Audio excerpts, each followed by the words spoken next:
Ndabaramukije mwese ndabaha n'ikaze muri ano makuru atekanye ikirejeje ku munsi w'Imana igenekerezo rya 4 Ruhuhuma umwaka wa 2024 kizoba kimeze.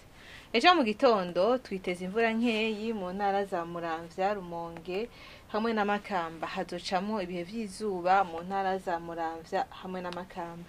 Ikirere kirimo ibicu vyinshi citezwe mu ntara za Bubanza, Kayanza, Karuzi, Muyinga, Kirundo, Ruyigi hamwe na Rutana. Ahasigaye hitezwe ikirere kirimo izuba n'ibicu bike bike. Igipimo c'ubushuhe kiri hasi ndogere Celsius 14 zikazaboneka mu ntara za Gitega hamwe na Ruyigi. Ku muhingamo twiteze ikirere kirimo ibicu vyinshi mu ntara za Kirundo, Muyinga, Karuzi hamwe na Cankuzo. Imakamba hitezwe ikirere kirimo izuba n'ibicu bike bike. Ahasigaye hitezwe imvura nkeyi. Igipimo c'ubushuhe kiri hejuru ndogere Celsius 30 zikazaboneka mu ntara za Cibitoke hamwe na Rumonge. Ejo mu gitondo izuba rizoseruka igihe c'isaha 12 z'igitondo n'iminota 8 rirenge igihe c'isaha 12 z'umugoroba n'iminota 23.